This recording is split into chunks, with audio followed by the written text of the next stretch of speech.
I'm very concerned about cell phones and what they will mean for the long term.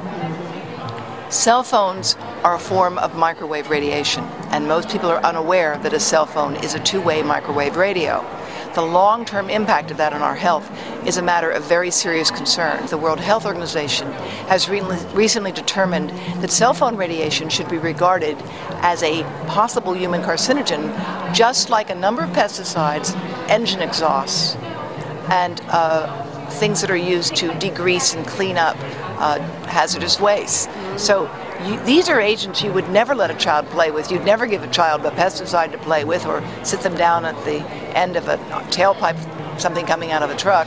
So why are we giving our children cell phones to play with, assuming that they have to be safe, when the World Health Organization says it should be regarded like a pesticide as it's a possible carcinogen? If you're going to give a child a cell phone, what would be the age that you would, say would be the appropriate age? One size does not fit all when it comes to children and parenting, that's for sure. That is true. Bangalore, India, it's illegal to sell a cell phone to be used by someone under the age of 16, right? If you feel that you have to give your child a cell phone, ask yourself why, and whether there might not be safer things to do.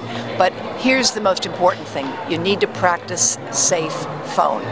That means never use a cell phone except for speakerphone or with a headset. And children need to understand this. In Israel and France, it's against the law to sell a cell phone without a headset. Wow. Right. Now, they pass those laws because they understand that this is a serious potential health issue here, and it's very easy to deal with it by simply saying, okay, you're going to use a phone, have a headset. Right? Use a speakerphone. So children should be taught to text. They should be taught never to keep the phone on in your pocket. I met Dr. Davis a few years ago in Greece when we were receiving an award, and I was so fascinated by her research on the war on cancer, and when, I forgot the name of the book, but it was something like When Death Fell from the Skies.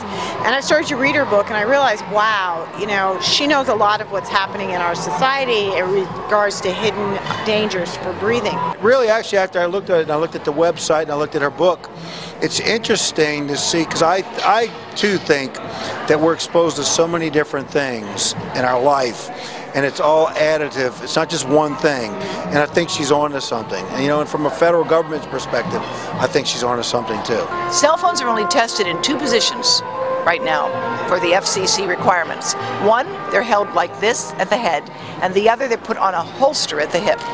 They are not ever tested inside your breast pocket or your pants pocket.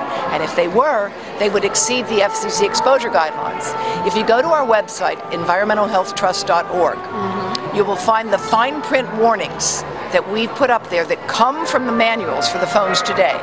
The Apple iPhone 4, in the fine print, it says, if you put it in your pocket, you can exceed the FCC exposure guidelines. Wow. The BlackBerry says it should be kept 2.54 centimeters, 0.98 inches, from the pregnant abdomen or the abdomen of teenagers.